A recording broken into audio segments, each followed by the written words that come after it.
अम्मा बाद, आज बरोज़ पीर शुमार 9 जमादुल ऊला 1446 में हम ये दर्स शुरू कर रहे हैं और ये तसलसल हमारा जारी है किताबुल फ़राइद से मुतअल्लिक़। और अब हम शुरू कर रहे हैं बाब अल-हज्ब। क्या है बाब अल-हज्ब? हज्ब किसे कहा जाता है? असल तौर पर हज्ब कहा जाता है किसी चीज़ को रोकने को, किसी चीज़ को रोकने को, या किसी चीज़ के बीच में कोई आड़ कायम कर दिया गया, उसको हज्ब कहा जाता है। ठीक है ना? सूरज की रोशनी आ रही है, आपने अपने और उसके बीच में दीवार खड़ी कर दी, तो आपने क्या कर दिया? यहाँ पर एक हज्ब कायम कर दिया। इसी तरीके से औरत जब पर्दा करती है, वो, ठीक है कि नहीं, तो अपने और सामने वालों के बीच में क्या करती है? वो हज्ब का, इसीलिए क्या कहा जाता है? उसको हिजाब कहा जाता है। ठीक है, उसे क्या कहा जाता है? हिजाब। ठीक है ना? और इसी तरीके से यहाँ पर भी आदमी है वारिस, आदमी वारिस है, लेकिन कोई वजह से उसको विरासत में माल नहीं मिल रहा है, तो क्या कहा जाएगा? ये उसके साथ ये हज्ब हो गया है। वाज़ेह होता है ये? तो इससे मालूम ये हुआ कि हज्ब कहा जाता है वारिस को विरासत से महरूम होने को हज्ब कहा जाता है। कोई वारिस है, विरासत में उसको हिस्सा नहीं मिल रहा है, तो क्या हो जाता है? वो उसे क्या कहा जाएगा? वो महजूब है, हज्ब है। अभी हम यही मसाइल लेंगे कि हज्ब जो है वो क्या है, रहमतुल्लाह, उसे कैसे इस्तेमाल किया जाता है, उसकी अहमियत क्या है, और जब वरसा इकट्ठे होते हैं तो क्या उसूल ज़ाब्ते हैं इसे नाफिज करने के। ये सारी चीज़ें इंशाअल्लाह हम आज के दर्स में देंगे। हज्ब साथियों, ये एक ऐसा मौज़ून है, एक ऐसा मौज़ू है जिसके बारे में अहले इल्म कहते हैं, मुतअद्दिद उलमा ने कहा जिसे हज्ब नहीं मालूम है उसे फ़राइज़ में फतवा देना उसके लिए जायज़ नहीं है। जिसे हज्ब नहीं मालूम है उसके लिए क्या है? फ़राइज़ में फतवा देना जायज़ नहीं है। साथियों, जो हमने पिछली चीज़ें लिए हैं उसका अब सही तौर पर तत्बीक़ और अमल उस पर किया जाएगा। जो चीज़ें ली गई हैं वो चीज़ें आप लोगों को याद करने की थी। आप देख रहे होंगे वहाँ पर कभी भाई को हिस्सा दिया जा रहा है, कभी भाई को हिस्सा नहीं दिया जा रहा है, कभी बहन को आधा दिया जा रहा है, कभी बहन को छठा दिया जा रहा है, कभी असबा बन जा रही है, कभी 2/3 हो रहा है। ठीक है कि नहीं? और इसी तरीके से बेटी भी कभी आधा हो रही है, कभी 2/3 हो रही है, ठीक, कभी वो भी आसवा हो जा रही है, कभी वालदा को 1/3 मिल रहा है, कभी वालदा को छठा मिल रहा है, कभी दादा को मिल रहा है, कभी नहीं मिला। ये सारे मसाइल जो आप देख रहे हैं यही उसका जो है कहते हैं हज्ब कहा जाता है। अच्छा,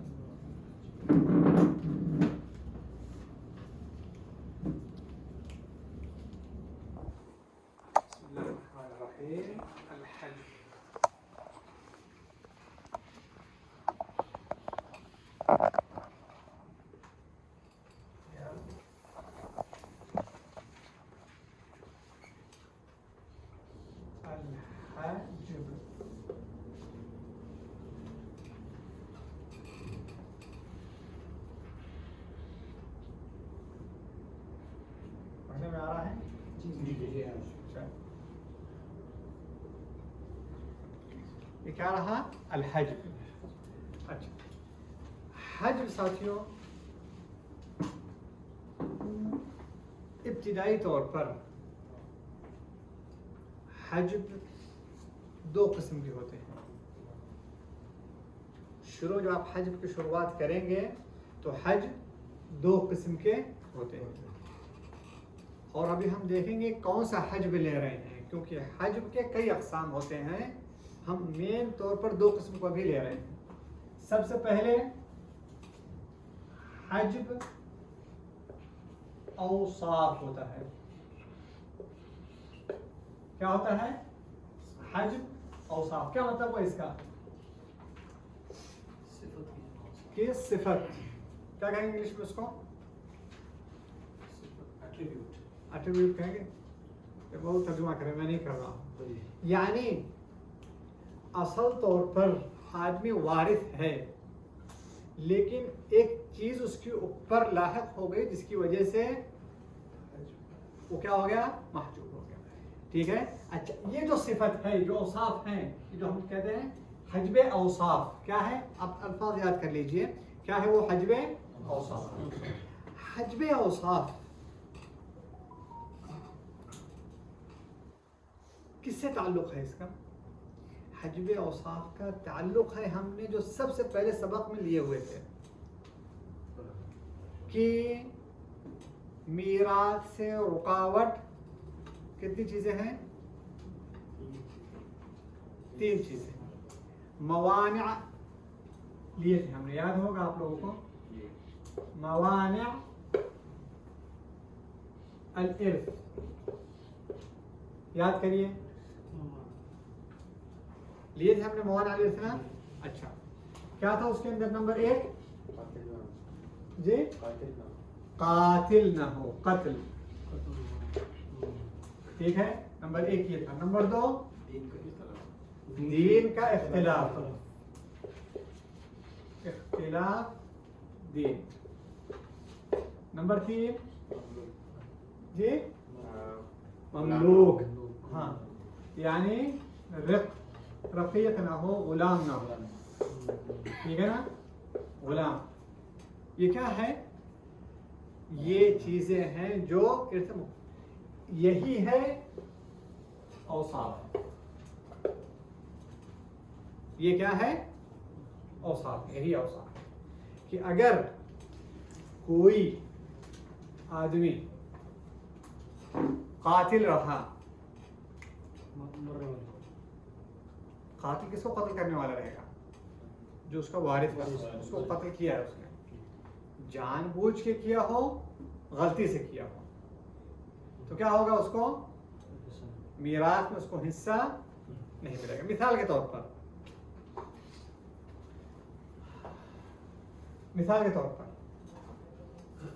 एक आदमी का इंतकाल हुआ, अपने पीछे बीवी छोड़ के गया, और माँ, ठीक है, भाई, बेटा, कातिल। देखा, बाप उसे अच्छा मालदार है, लेकिन वे अपने बेटे को वो महीने का सिर्फ मोटी ज़रूरियात के लिए पैसा दे रहा है और खर्च नहीं देता। तो उसने क्या किया, कहा कि मेरे बाप इतने मालदार हैं, कोई जरिया बनाओ कि बाप रास्ते से हट जाएंगे तो क्या हो जाएगा, मालिक मैं हो जाऊंगा। ठीक है कि नहीं? तो ऐसी हालत के अंदर बीवी को कितना मिलेगा? बीवी को 8वां हिस्सा मिलेगा या चौथा हिस्सा मिलेगा? जी, यहाँ पे बीवी को चौथा हिस्सा मिलेगा। बोले उसको बेटा है, लेकिन हजबे वस्फ है, हजबे वस्फ है, होना इसका ना होने के बराबर रहेगा। तो इसका फायदा बीवी को मिलेगा। हाँ, तो बीवी को मिलेगा। बीवी को क्या मिलेगा, बल्कि और भाई को मिल रहा है यहाँ पे, पहले उसको भाई को मिल रहा है यहाँ पे। बीवी को 8वां मिलेगा ना, अगर बेटे को जी, बीवी को 8वां मिलेगा ना, अगर बेटा कातिल ना होता। ये हज, इसलिए जान लीजिए, हजबे औसाफ का मतलब ये है कि अगर हजबे औसाफ कायम हो गया, गोया कि ये वारिस मौजूद ही नहीं है। क्या हुआ? ये वारिस मौजूद। आप लोगों ने देखा होगा कि कुछ जगहों पर वारिस मौजूद नहीं रहता था, लेकिन वो नुकसान कर जाता था, है कि नहीं? वालिद को कुछ फायदा नहीं मिलता था, लेकिन क्या करता था, वो नुकसान कर देता था। वालिदा को 1/3 से छठा पे लेके आ जाता था, लेकिन उसको कुछ भी नहीं मिलता था, है कि नहीं? अगर बाप रहा, माँ रही और बीवी रही, भाई रहा, ठीक है कि नहीं? ऐसी हालत में भाई एक नहीं रहा, भाई मजमूआ रहे, यानी 3-4 भाई रहे। ऐसी हालत में माँ को कितना मिलेगा? छठा हिस्सा मिलेगा। क्यों? भाइयों का मजमूआ मौजूद है, ठीक है कि नहीं? लेकिन भाइयों को बाप की वजह से कुछ भी नहीं मिलेगा। भाइयों को बाप की वजह से कुछ भी नहीं मिलेगा। तो वो उस जगह पर नुकसान होता था, कहाँ पे? हजबे, दूसरा जो किस्म का हजबे। लेकिन यहाँ पे हजबे औसाफ है, इसके अंदर क्या होगा? जो महजूब है, ये महजूब है, ये भी ये हजबे औसाफ में आ रहा है, महजूब है, इसका होना ना होना बराबर है, इसका होना ना होना बराबर है। इसलिए मसला जो तकसीम होगा गोया कि मौजूद नहीं है, वो मौजूद नहीं। वाला हम के साथ हुई है। अच्छा, माँ को कितना मिलेगा? 1/3 मिलेगा। क्यों? छठा मिलता अगर बेटा कातिल ना होता। तो समझ गए ना? छठा मिलता कब? अगर बेटा कातिल, लेकिन बेटा कातिल होने की वजह से गोया की नहीं है, और बाकी भाई को आसन। हालांकि बेटे होने की वजह से भाई कुछ भी नहीं मिलता है, लेकिन यहाँ पर हजबे क्या है? ये औसाफ है। तो खुलासा कलाम ये हुआ कि हज की 2 किस्में होती हैं, ठीक है नहीं? नंबर 1 हजबे औसाफ। नंबर 1 क्या है? हजबे औसाफ। और हजबे औसाफ में कौन लोग आएंगे? जो हम पहले सबक में ले लिए थे, मवानिअ इर्थ वाले लोग आएंगे, कातिल, इख्तिलाफ दीन, गुलाम। इसी तरीके से मान लिया कि किसी के 2 बेटे हैं, एक बेटे ने अपना दीन बदल लिया और ईसाई बन गया, नवाज बिल्लाह मिन ज़ालिक, ठीक है? तो ऐसी हालत में मिरास में कितना मिलेगा? एक ही बेटे को मिलेगा, दूसरे को नहीं। क्यों? ये हजबे औसाफ में आ रहा है। वादा हम कहिए, ये हजबे औसाफ है और इसके अंदर जो महजूब है उसका होना ना होना बराबर है, गोया कि मीराथ में उसका कोई वजूद नहीं है। वादा हम कहिए, मसला समझ में आ गया ये जी? तो हम इस पर ज़्यादा वक्त नहीं गुजारना चाहते हैं, क्योंकि ये जो मसला है वो हमारे दर्स से मुंसलिक नहीं है, ठीक है कि नहीं? लेकिन सिर्फ इसलिए बताया जा रहा है कि ये भी हज्ब में आता है, ये भी हज्ब में आता है। वाह हम तो ये साथियों शेख अगर पोता रहा तो जी पोता रहा बेटे का बेटा कातिल रहेगा वो कातिल नहीं रहेगा, बेटा हाँ, पोता। अगर रहा तो फिर वो जो है कहते हैं उसको मिलेगा, भाई हट जाएगा। भाई हट जाएगा फिर नहीं, यानी कि उस बेटे का बेटा कातिल के बेटे का बेटा रहेगा तो उसको मिल जाएगा, उसको मिल जाएगी। उसको मिलेगा और फिर वो सब हजब हटा देगा ना सारा। जी। फिर हजब हट जाएगा ना फिर। ना, बाप से हज नहीं हटेगा, ये बाप निकलने के लिए माँ और बीवी पे तो खत्म हो जाएगा। जी। बीवी हाँ हिस्से बदल जाएंगे। हिस्से बदल जाएंगे वो फिर, ठीक है। लेकिन यहाँ पर जो भी हो जाए इस कातिल को कुछ भी नहीं मिलेगा। और ये साथियों मैं आप लोगों को मिसाल के तौर पर बताया भी था कि ये कत्ल इंसान जानबूझ के कत्ल करे या अनजाने में कत्ल करे। अभी थोड़ी देर पहले मैं एक कादी के साथ बैठा हुआ था तो वो एक मसला हल कर रहे थे, इसी तरीके का मसला हल कर रहे थे कि एक आदमी बस चला कर लेके जा रहा था जो मिनी बस में होती है, और उस बस का एक्सीडेंट हुआ जिसकी वजह से 10 लोगों का इंतकाल हो गया। 10 लोगों का इंतकाल हो गया, उसमें उसके कुछ रिश्तेदार। यहाँ पे उसको कुछ भी नहीं दिया जाएगा, ऊपर से उसे उन लोग की दियत दिलवाई जाएगी। क्यों? स्पीड ज़्यादा थी, यानी लापरवाही उसकी तरफ से। तो हुआ क्या, उसे जेल होगी, दियत देगा सबों की वो, ठीक है कि नहीं, और जो इसके इनके थे उनके मीराथ में उसको कुछ भी नहीं मिलेगा। हालांकि कोई भी आदमी नहीं चाहता कि अपने लोगों को कत्ल करे, ठीक है ना, लेकिन यहाँ पे हुआ क्या, उससे शुभा का मामला हो गया। जब उसके जरिए से उसका जान गया है उसके लापरवाही से, उसके मीराथ में उसे कुछ भी हिस्सा नहीं मिलेगा। अगर खता हो वही खता ही की बात हो रही है तो गुनाहगारों का साबित हो जाए जी। तो गुनाहगार ही होगा। क्या चीज?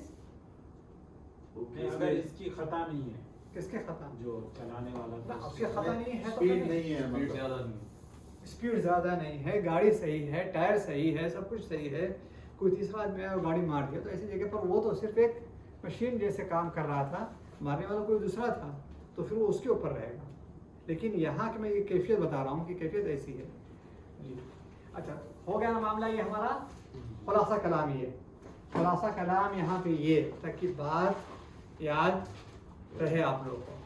हजब औसाफ, हजब 2 किस्म का है। हमने नंबर 1 हज जो लिया तो क्या हजब औसाफ। हजब औसाफ कहा जाता है कि वो असबाब जिसके जरिए से मीराथ इंसान को नहीं मिलते हैं, और ये मवाना गुजर चुके हैं हमसे, शुरू दर्स में हमने ले चुके हैं। और वो मवाना 3 है, क्या है? कत्ल है, इख्तिलाफ दीन है, और गुलाम होना है। अगर इनमें से कोई 3 चीज़ पाया जाएगा तो हो जाएगा क्या? हजब औसाफ, यानी उन पर सिफत कायम हो गई है जिसकी वजह से वो मीराथ से महरूम हो गए हैं।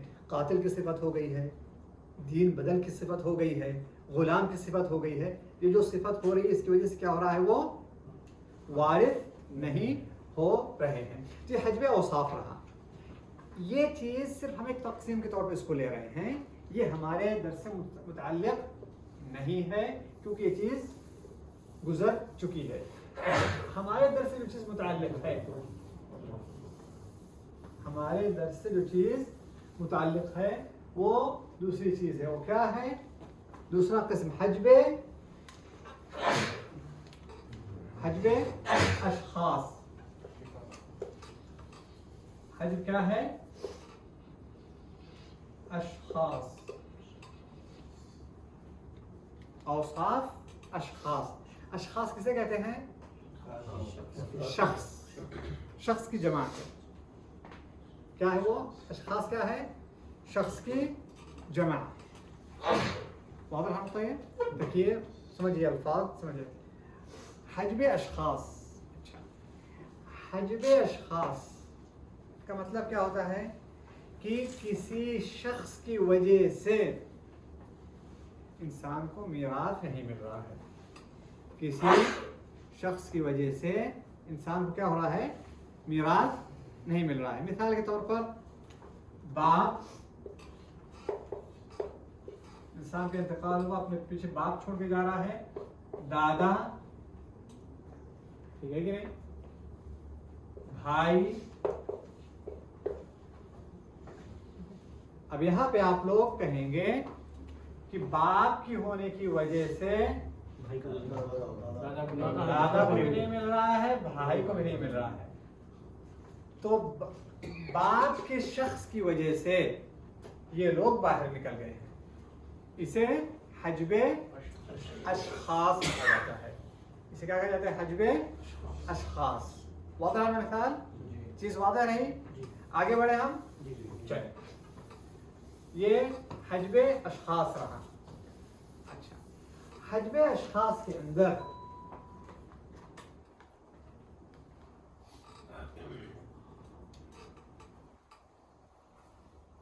हजबे अशखास के अंदर साथियों दो किस्म आती हैं।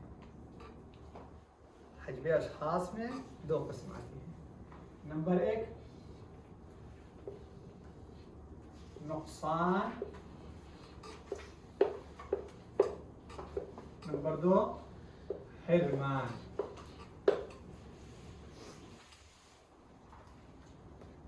समझ गए? हजब आते हैं, हजब की दो किस्में होती है, हजब औसाफ होती है, हजब अशखास होती है। हजब अशखास की दो किस्में होती हैं। हजब अशखास की दो किस्में होती है, एक हजब नुकसान होता है और दूसरा हजब हिरमान होता है।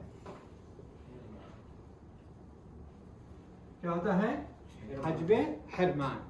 क्या मतलब हुआ? क्या मतलब हुआ हजब नुकसान का, हजब हिरमान का? हजब नुकसान का मतलब ये होता है कि हजब नुकसान मतलब ये होता है कि ज्यादा हिस्से से महरूमी। क्या हजब नुकसान मतलब क्या हुआ कि ज्यादा हिस्से से महरूमी। ठीक है, ज्यादा हिस्से से महरूमी, इसे क्या कहा जाएगा? हजब नुकसान। अब तफसील पे तो जाया जाए यहाँ पे, तो हजब नुकसान के अंदर भी दो किस्में होती हैं, हजब नुकसान इंतकाल और हजब नुकसान इज़्दिहाम। ठीक है कि नहीं? बस ये समझ लीजिए आप लोग, वरना ज़रा तफसील में जाएंगे तो हम और आगे बढ़ जाएंगे। हजब नुकसान इंतकाल का मतलब ये होता है कि इंतकाल, एक आदमी उसका दो फरीदा है, एक फरीदे से हट कर दूसरे फरीदे पे आ रहा है जहाँ पे उसको कम मिल रहा है। जैसे इंतकाल, हजब नुकसान के अंदर इंतकाल फर्द में, या फिर मैं इसको लिख दे रहा हूँ, ठीक है कि नहीं? समझ लीजिए आप लोग, कुछ चीज़ें समझने की होती हैं, इंशाल्लाह समझना काफ़ी होगा, क्योंकि ये सारी चीज़ें गुजर चुकी हैं। कुछ चीज़ इसमें से काफ़ी चीज़ें गुजर चुकी हैं। अच्छा, नुकसान जो रहता है वो, जैसे मतलब आप लोगों के दो किस्म रहता है, एक नुकसान इंतकाल और दूसरा नुकसान इज़्दिहाम।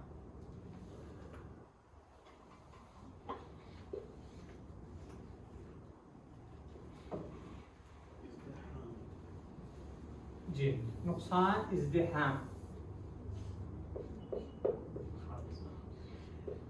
अच्छा, नुकसान इंतकाल का मतलब क्या है साथियों? नुकसान इंतकाल का मतलब ये होता है कि ये चीज़ मुंतकिल हो रहा है, या फर्द मुंतकिल हो रहा है, फर्द से फर्द, फर्द से फर्द। मिसाल जैसे एक बहन और दो बहनों का ना, एक बहन दो बहनों का वो आएगा भी आगे, लेकिन जैसे बीवी और बीवी का हक है, बीवी का हक, बीवी को कितना मिलता है? चौथाई मिलता है। अगर बच्चे होंगे तो एक फर्ज मुंतकिल हो रही है, ठीक है क्या? इसे हज्ब नुकसान कहा जाता है। यानी यहाँ पर जो हज्ब है वो क्या हो रहा है, उसको ज्यादा हिस्से से कम हिस्से मिल रहा है। तो बीवी को 8वां हिस्सा मिल रहा है चौथा के बदले, शौहर को आधे के बदले चौथाई मिल रहा है। ये क्या होता है? फर्ज से फर्ज, ठीक है कि नहीं? बीवी हो गई है, इसमें होता है कि शौहर हो गए, ठीक है कि नहीं? वाज़ेह है नुक्ता? अच्छा, नंबर 2, फर्ज से तासीब। साथी बता रहे हैं कि जैसे बेटी हो गई भाई के साथ, बेटी अकेली उसको आधा मिल रहा है, लेकिन उसके साथ भाई आ गया यानी बेटा आ गया तो क्या हो जाएगा? बेटे का आधा मिलेगा, ठीक है? जो आधा मिला उसको 1/3 मिल रहा है, ठीक है? तो क्या होगा? फर्ज से तासीब है कि नहीं? फर्ज से कहां पे चली गई? तासीब। जैसे बेटी, ठीक है साथियों? ये पिछले हम 10 का थोड़ा सा मुराजा कर रहे हैं, सर जो दुरुस्त हमने जो ले चुके हैं ना उसी का मुराजा कर रहे हैं, ठीक है कि नहीं? अच्छा, अब तीसरा,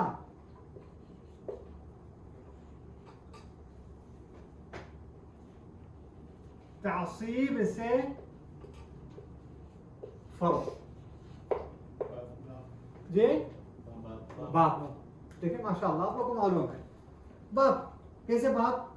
बाप जो है उसको पूरा माल मिलता है, बाप को पूरा माल मिलने वाला था, बच्चे आ गए उसके, बेटे हो गए उसको, तो क्या हो जाएगा? उसको 1/6 मिलेगा, ठीक है ना? तो क्या कहा जाएगा? इसको हज्बे नुकसान कहा जाएगा, ठीक है ना? और इसी तरीके से तीसरी चीज है हमारे पास, चौथी चीज, तासीब से तासीब। कौन इसकी मिसाल दे सकता है?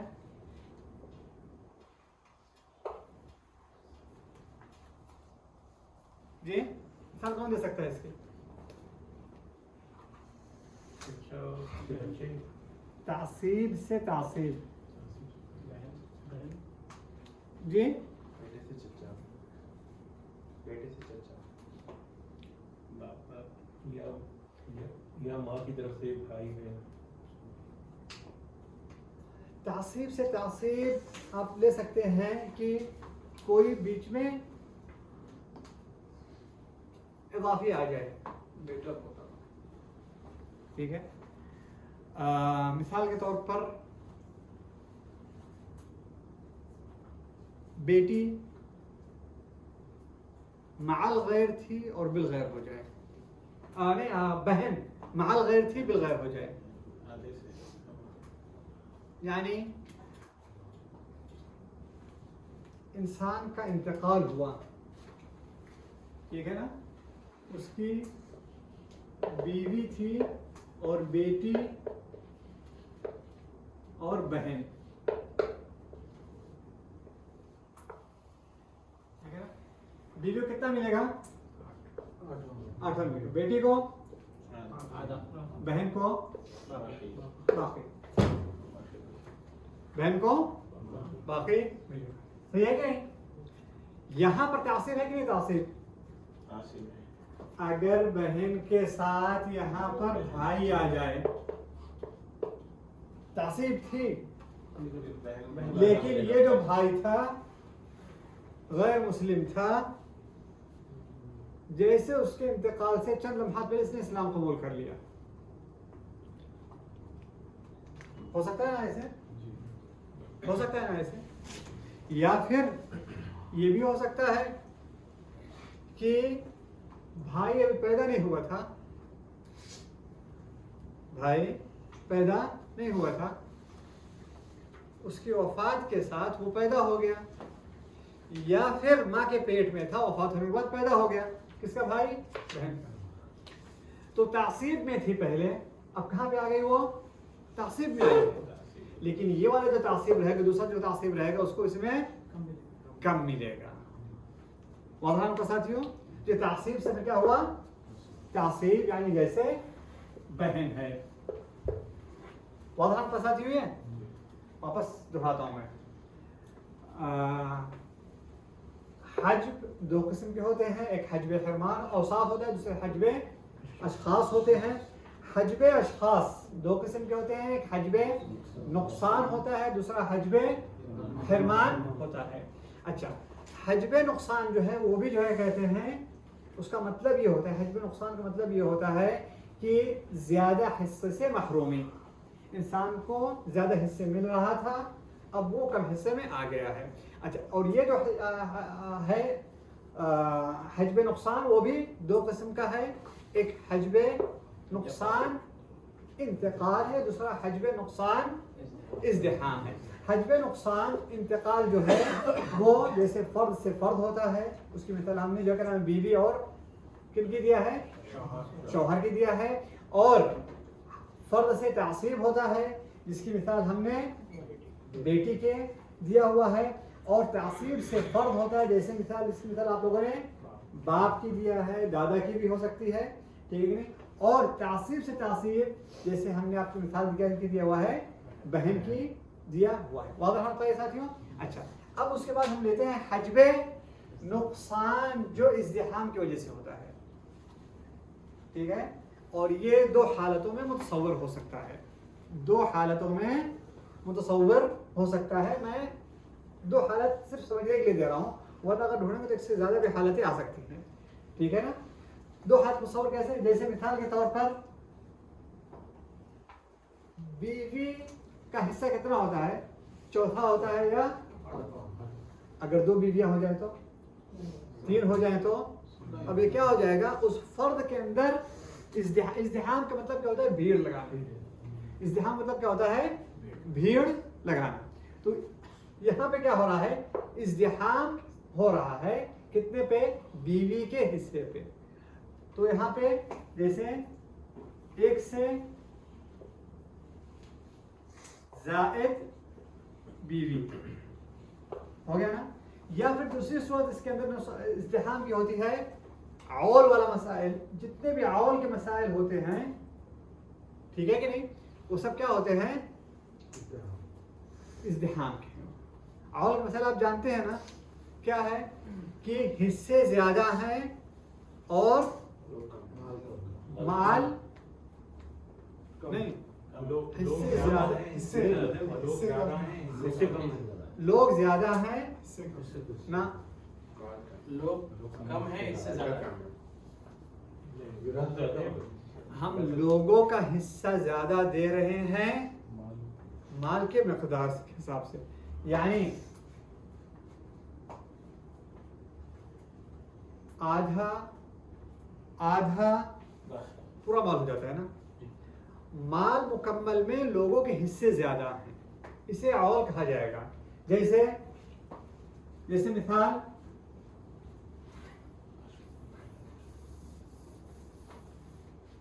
जैसे बीवी है कि बदले अगर यहाँ पे बीवी है और हम लेकर के आ रहे हैं, माँ को लेकर आ जा रहे हैं, ठीक है कि नहीं, और बेटी को लेकर आ जा रहे हैं, ठीक है कि नहीं, और माँ की तरफ से भाई को लेकर आ जा रहे हैं, ठीक है कि नहीं। अब यहाँ पे बीवी को कितना मिलेगा? 1/4 मिलेगा। माँ को कितना मिलेगा? बेटी है तो छठा मिलेगा। बेटी को आधा मिलेगा जी, बेटी है तो भाइयों को कुछ नहीं मिलेगा यहाँ पे, लेकिन मैं नहीं नहीं बीवी यहाँ को पे आठवां में लेकर। एक मिनट मैं इसको शोहर कर देता हूँ क्योंकि यहाँ पे 8वां आना चाहिए था, इसलिए मैं शोहर कर दे रहा हूँ क्योंकि जो है छठा है, ठीक है, ये छठा ये इस तरीके से, और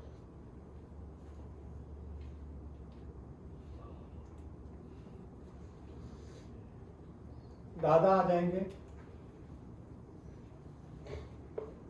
दादा तो छठा हो गया। अच्छा, अगर इसको तकसीम किया जाए, अगर इसे तकसीम किया जाए तो मसला किससे बनेगा? 12 से। 6 है और 4 है तो 12 से बनेगा। शोहर को कितना मिलेगा? 3, माँ को 2, बेटी को 6, दादा को 2। जमा करिए कितना हो रहा है? 12 के बदले 13। तो माल में क्या हो रहा है? यहाँ पे हिस्से ज्यादा हो रहे हैं। माल में हिस्से ज्यादा को क्या कहा जाता है? औल कहा जाता है। माल में ज्यादा हिस्सों को औल कहा जाता है। अगर ये हिस्से सिर्फ 12 रहते तो ठीक था, लेकिन ये कितना हो रहे हैं हिस्से? 13 हो रहे हैं, यानी कुल माल से ज्यादा हो रहे हैं हिस्से। तो फिर इसलिए इसे क्या कहा जाता है? इज़्दिहाम कहा जाता है, और ये औल में आ गया। तो क्या हो जाएगा फिर? नुकसान हजबे नुकसान के अंदर ये क्या आ जाएगा? नुकसान इज़्दिहाम आ जाएगा। ये सारी चीजें एक तौर पर समझने की रही, लेकिन जो इससे अहम चीज है, इन सारी चीजों से अहम चीज है जिस पर आप लोगों को ज्यादा गौर करने की चीज है, मैं तो सिर्फ इसको आप लोगों को एक तौर पर मिसाल के तौर पर बता रहा था, जिस पर अब आप लोगों को ज्यादा गौर करना है। ये चीज मुहिम है, लिए हुए आप लोगों ने, लेकिन इससे ज्यादा अहम जो हज के अंदर आपको समझना जरूरी है, उसी तरह हम लोग आते हैं। ठीक है, मिटाया जाए इसको। तसव्वुर हो गया सब? आगे बढ़े हम? चलिए, या दोहरा देता हूँ। हज औसाफ है या अशखास है? फिर हज में औसाफ गुजर चुका है कि वो मवाने इर्थ से मुतअल्लिक़ है वो, ठीक है, कि मैयत पे वारिस में एक ऐसी सिफत कायम हो रही है जिसकी वजह से उसको माल से महरूम कर दिया जा रहा है, और गुजर गया है कि वो कत्ल की वजह से हो सकता है, या दीन के इख्तिलाफ की वजह से हो सकता है, या गुलाम होने की वजह से हो सकता है, वो चीज़ खत्म हो गई। अच्छा, फिर उसके बाद क्या होता है? हजबे अशखास, यानी किसी शख्स की वजूद से वो क्या हो जाएगा? उसको हजब हो रहा है। तो हजब यहाँ पे आकर के फिर हजबे अशखास 2 किस्म के होते हैं, या तो हज माल को कम किया जा रहा है, हिस्से को कम किया जा रहा है, या तो हज क्या हो रहा है? एकदम से महरूम कर दिया जा रहा है। तो हज हमने लिया आगे चल करके कि हज नुकसान ज्यादा हिस्सों से महरूमी है, यानी इंसान को आधा मिल रहा था उससे कम हो गया है, इंसान को जो है कहते हैं चौथाई हिस्सा मिल रहा है उससे वो कम हो गया है, चौथाई से 8वें हिस्से में आ गया, या आधे से चौथाई हिस्से में आ गया। इसे क्या कहा जाता है? हजबे नुकसान कहा जाता है। और हजबे नुकसान हमने कहा था कि 2 किस्म का है, एक हजबे नुकसान इंतकाल है और दूसरा हजबे नुकसान इज़्दिहाम है। हजबे नुकसान इंतकाल हमने कह दिया वो 4 किस्म के, फ़र्द से फ़र्द हो, या फ़र्द से तासीब हो, या तासीब से फ़र्द हो, या तासीब से तासीब हो। और उसकी हमने मिसालें दे दी थी। फ़र्द से फ़र्द बीवी का जैसे मिसाल है, फ़र्द से तासीब जैसे बेटी का है, तासीब से फ़र्द जैसे बाप का है, और तासीब से तासीब जैसे बहन का हिस्सा है। ये चीज़ हो गई हमारी। फिर उसके बाद हमने लिए थे इज़्दिहाम, जो नुकसान है हजबे नुकसान इज़्दिहाम की वजह से होता है। हजबे नुकसान के इज़्दिहाम की वजह होता है, हमने उसकी जो है आप लोग को 2 मिसालें दी थी। एक मिसाल ये थी कि 8वां हिस्सा या चौथाई हिस्सा बीवी का है, उसके अंदर एक से ज्यादा बीवी शरीक हो जाए, ठीक है, तो क्या हो जाएगा? बाकी सबों का हिस्सा कम हो जाएगा। अगर 2 हैं, तीसरी आ गई तो उनका हिस्सा और कम हो जाएगा, 3 है और चौथाई आ गई तो और उनका हिस्सा कम हो जाएगा। अच्छा, ये रहा क्या? नुकसाने हजबे नुकसाने इज़्दिहाम की मिसाल है। उसके बाद फिर एक मिसाल हमने और दिया था, वो औल की थी कि औल के अंदर माल के अंदर हिस्से ज्यादा हो जाएं, माल में क्या हो जाए? हिस्से ज्यादा हो जाए। उसकी हमने आप लोग को मिसाल दे दी थी। यहाँ तक हम अभी पहुंचे हैं। अब हम इससे आगे जा रहे हैं, कहाँ पे? नुकसाने हिरमान की तरफ जा रहे हैं। इसको मिटा दो आप। चलो हम आ रहे हैं अब नुकसान हिरमान की तरफ। अब यहाँ पे आप लोगों को थोड़ा से गौर करने की जरूरत है, क्योंकि ये सबसे अहम चीज है। वो सारी चीजें आप हो सकता है कि अनजाने में उस पर अमल कर जाएं आप लोग, बगैर ये समझे हुए कि हज है कि नहीं है। समझ रहे हैं कि नहीं? उस पर आप लोग अमल कर जाएंगे, उसमें गलती का इम्कान भी क्या होता है, कम होता है, या उसका उतना बड़ा असर नहीं होता। लेकिन ये वाला जो मामला है ये सबसे अहम है। वक्त है ना हमारे पास? जी वक्त है। चल अब क्या हमारे पास, हजबे हिरमान।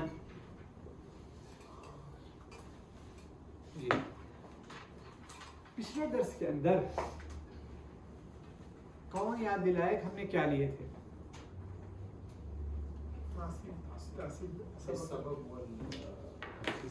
तासीब में सबब वगैरह लिए थे हमने। तासीब में एक चीज हमने लिए हुए थे, एक मसला लिए थे। अगर आप लोग याद हो आप लोगों कि तासीब कितने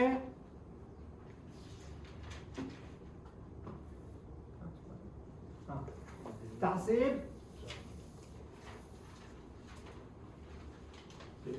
कितने किस्म की होती है, या तासीब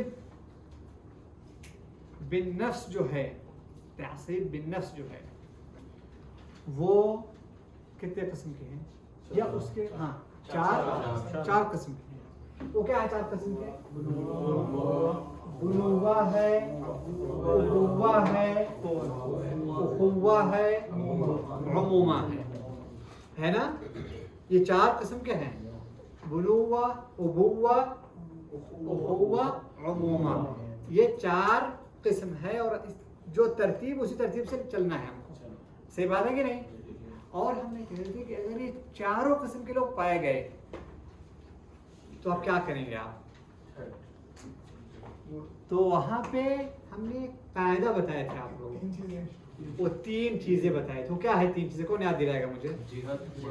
हाँ, क्या रहा? जिहत रही है, और तरतीब रही है। तरतीब किसमें? मर्तबे के हिसाब से। तरतीब मर्तबे के हिसाब से, ठीक है? तरतीब मर्तबा रहे, ठीक है? तीन, कुव्वत, ताकत, ठीक है कि नहीं? ये चीजें हमने लिए थे। सही है कि नहीं? हम ये जो तरतीब किए थे साथियों, इसकी बुनियाद पर, ठीक है, तासीब में हम यही चीज है जो हज का है। समझ गए ना? तत्बीक अमली जो तासीब के अंदर हजब का है वो यही चीज है, ठीक है ना? हम बस इसी चीज को लेंगे, लेकिन इस चीज को लेकर के मिक्स करेंगे किसके साथ? फराइद के साथ।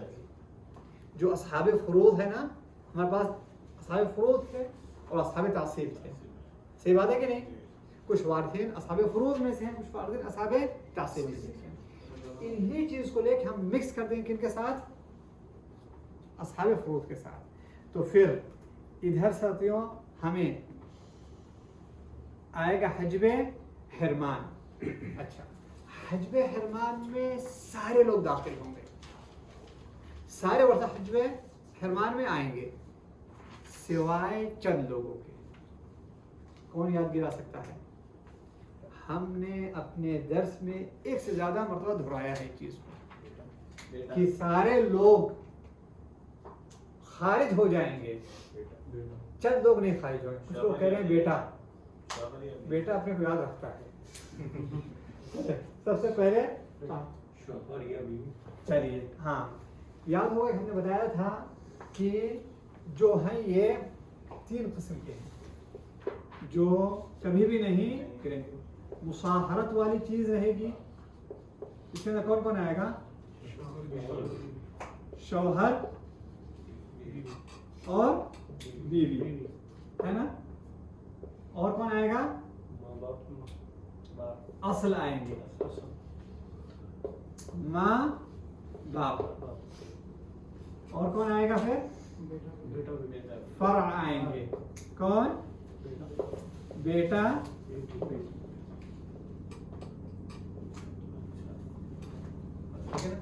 ये लोग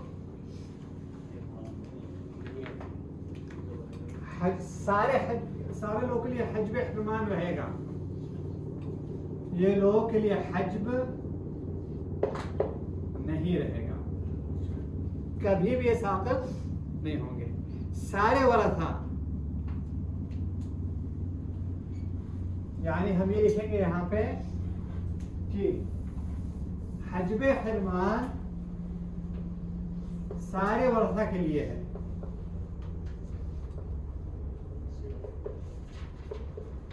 ठीक है कि नहीं? सिवाय मुसाहरत वाला असल के लिए और फर्क के लिए। ठीक है ना? अब हमें अभी एक पहला कायदा मालूम हो गया कि हज का मामला जब हम पढ़ेंगे या बोलेंगे तो उसके उसूल इन पर जारी नहीं करेंगे। हज्ब इहराम की बात हो रही है, ठीक है कि नहीं? हज्ब इहराम, क्योंकि ये सारे लोगों पे हज में नुकसान गुजर चुका है कि होता है। सही बात है कि नहीं? अब हम बात किसकी कर रहे हैं? हज्ब इहराम की। हज्ब इहराम का मतलब क्या है? कि सामने वाले को खारिज कर दिया। ठीक है कि नहीं? इहराम का मतलब अरबी में ये होता है कि सामने वाले को महरूम कर दिया है। सामने वाले को क्या कर दिया? इहराम मतलब होता है कि सामने वाले को हम अपनी ज़ुबान में बोलते क्या कहते हैं? महरूम कर दिया है। अच्छा, लेकिन सारे वर्षा के लिए हज्ब इहराम है। सारे वर्षा के लिए हज्ब इहराम है, सिवाय इन लोगों के लिए। अगर शौहर है उसको मिलेगा जैसे भी कैफियत रहेगी, बीवी है उसको मिलेगी जो भी कैफियत रहेगी, माँ है उसे मिलेगा जो भी कैफियत रहेगी, बाप है उसको मिलेगा जो भी कैफियत रहेगी, बेटा है उसको मिलेगा जो भी कैफियत रहेगी, बेटी है उसको मिलेगा जो भी कैफियत रहेगी। और हम तो ये एक मिसाल मुझे याद पड़ती है, ये नहीं आ रहा किसमें थी कि कोई माँ की तरफ से बाप की तरफ से बेटा आता था तो उसने बेटे को बाहर की दिया क्योंकि विरासत ही खत्म हो गई थी। जब एक मिसाल की थी इस तरह की जी, लेकिन उसमें हिस्से खत्म हो गए जैसे मैं हो गए। हाँ, लेकिन ये चीज इन लोगों के साथ नहीं हो सकता।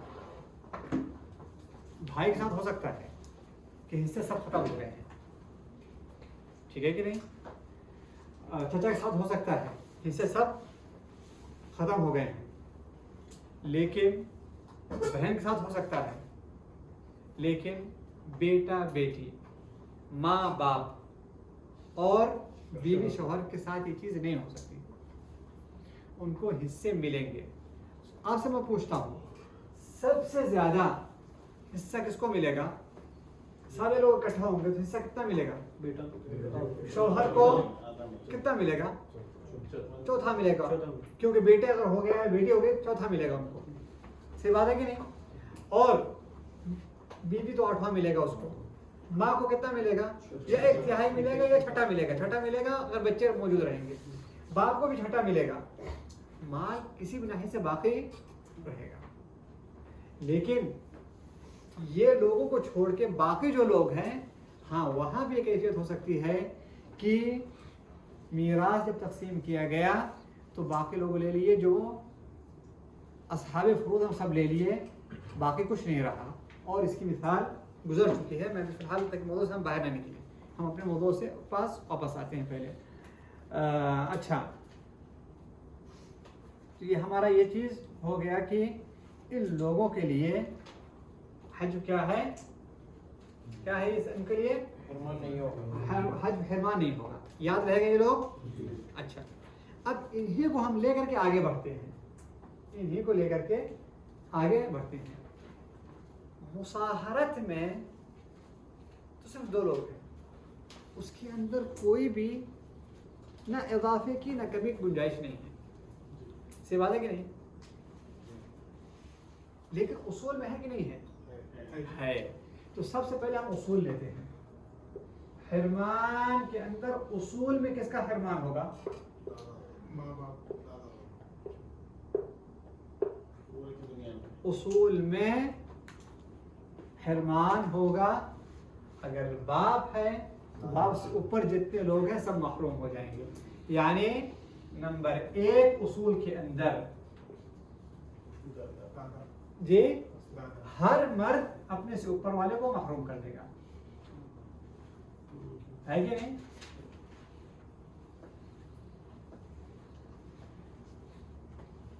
हर मर्द अपने से ऊपर वाले को महरूम करेगा। सही बात है ना? यानी बाप है तो दादा को महरूम करेगा, हर मर्द अपने ऊपर। दादा है तो परदादे को महरूम करेगा, ठीक है कि नहीं?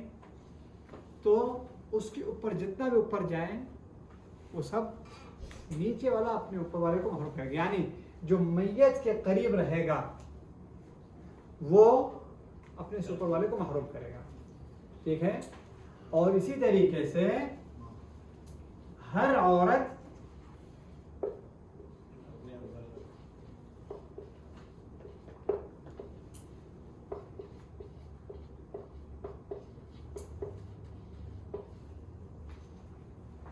अपने से ऊपर वाले को महरूम करेगी। माँ नानी को महरूम करेगी, दादी को महरूम करेगी, नानी पर नानी को महरूम करेगी, दादी पर दादी को महरूम करेगी, ठीक है नहीं? ये असल में ये आप लोग ये चीज़ जान लीजिए, ठीक है कि हर नीचे वाला अपने से ऊपर वाले को महरूम करेगा, ठीक है? चाहे वो औरत हो चाहे वो मर्द हो, ठीक है ना? वाज़ेह है? उसूल में ये दो लोग महरूम करेंगे। यही चीज आप फुरू में लेकर के आ जाइए। फुरू यहाँ पे देंगे, ये है ना फर्क, ये असल रहा, ये फरा रहा।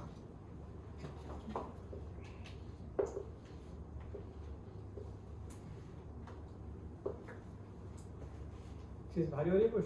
कोई बात नहीं, इंशाल्लाह ये चीजें, इनमें से कुछ चीजें मैं आप लोगों को लिख के भेज दूंगा आप लोगों के पास, ठीक है? जो तकसीम करने वाले हैं साथी वो एब्सेंट हैं, तकरीब भाई, उनके ऊपर दंड पड़ेगा, क्योंकि वो जो है कहते हैं उनको चाहिए था कि ये चीज़ को आप लोगों को ला करके देते। तो बात है कि मैं उनको भेजा नहीं हूँ अभी तक, लेकिन इंशाल्लाह मैं उनको भेजता हूँ कि ये चीज़ें आपको लिखी हुई इंशाल्लाह आ जाएगी, ठीक है? तो फुरू में क्या होगा? अब आप लोगों को यहाँ पे गौर करना है,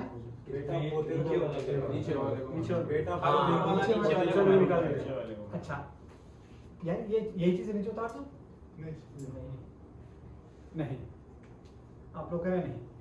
फर्क के अंदर हर मर्द अपने नीचे वाले को महरूम करेगा, ठीक है ना? सवाल औरत,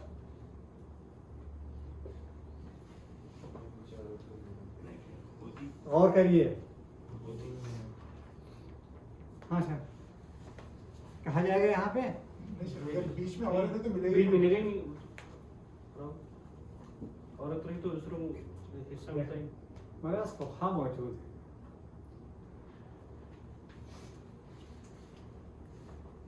इंसान का अगर इंतकाल हुआ, उसके पास बेटी है, पोती है, ठीक है क्या? और आप ले लीजिए यहाँ पर भाई है। मेरा तकसीम कैसे होगा? बेटी को कितना मिलेगा? आधा। पोती को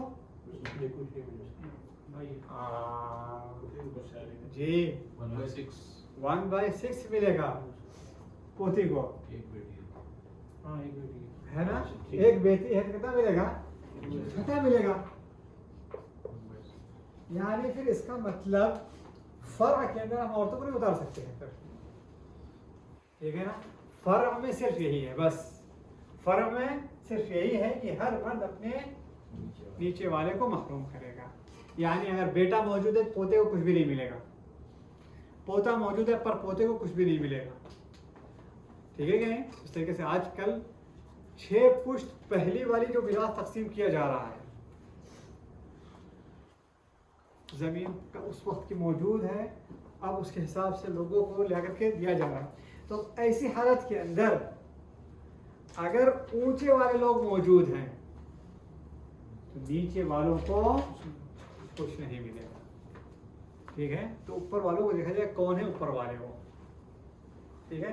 अब ये बात अलग है कि इसका हिसाब किस तरीके से होगा, ये मुनासखात के दायरे में आएगा, और ये मुनासखात इंशाल्लाह हमें आगे इंशाल्लाह हम लेंगे उसको कि ऐसी हालत के अंदर माल तकसीम कैसे किया जाए। कहने का मकसद यहाँ पे है साथियों कि फ़र्क के अंदर महरूमियत की सिर्फ एक हालत रहेगी, वो क्या है कि लड़का अपने हर मर्द अपने नीचे वाले को महरूम करेगा।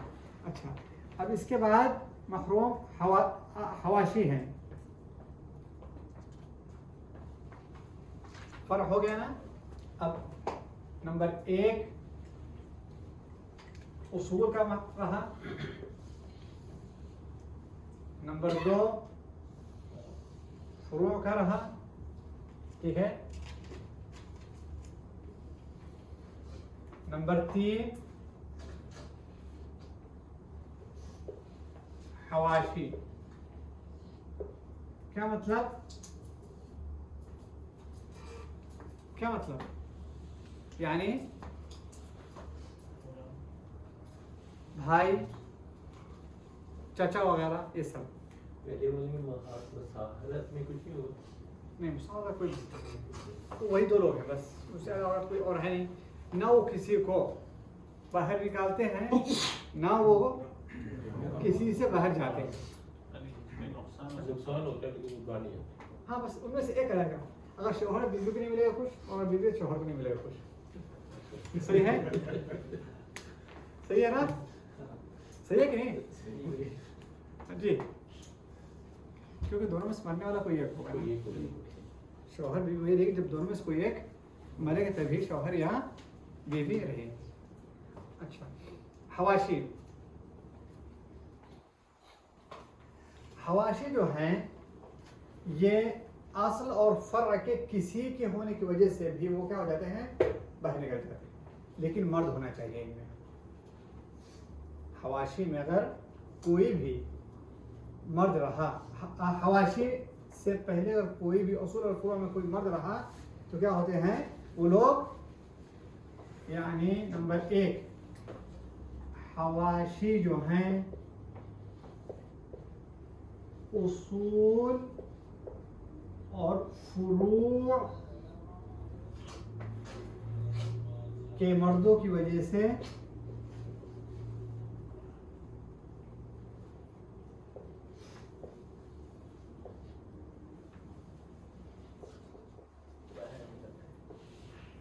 मखरूम हो जाते हैं, ठीक है कि नहीं। नंबर 1 हवाशी जो है वो उसूल और फुरू की वजह से आप कभी भी नहीं देखेंगे भाई को इर्थ मिरास में हिस्सा मिल रहा है बेटे होने की वजह से। अगर बेटा मौजूद है भाई को नहीं मिलेगा, और अगर बाप मौजूद है तो भाई को नहीं मिलेगा, ठीक है ना। अच्छा, हमने ये कह दिया उसूल और फुरू मर्दों की वजह से, कोई इख्तिलाफ करेगा इससे?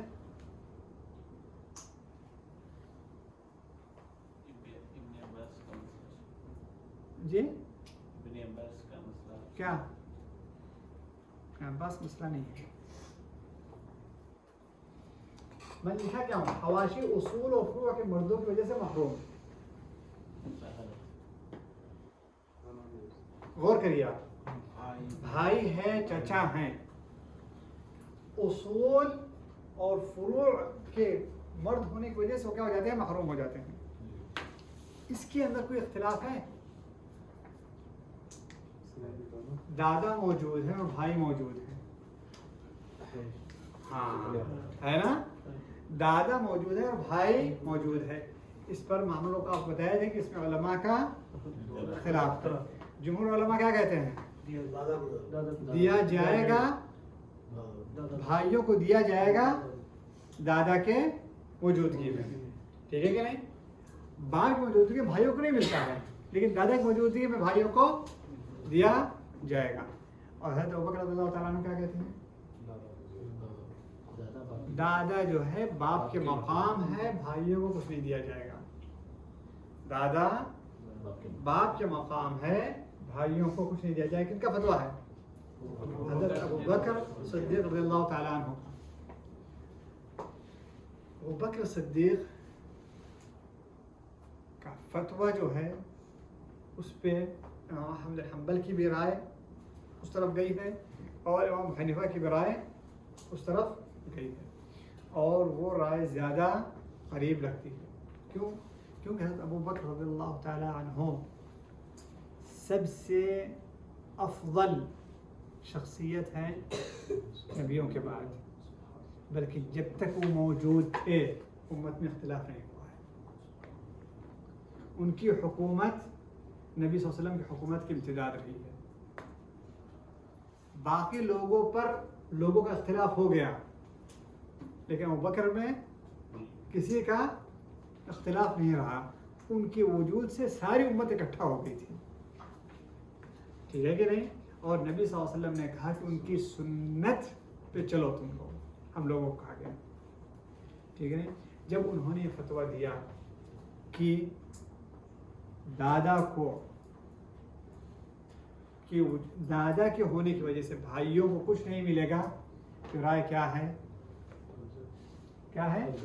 यही राय ज़्यादा अफजल है और हम इसी को ज़्यादा करीब समझते हैं। जमहूर उलमा भले भी इस तरफ गए हुए हों, इमाम मालिक, इमाम शाफी, इमाम अहमद हम्बल का दूसरा कौल भले भी किस तरफ गया हो कि उनको दिया जाएगा।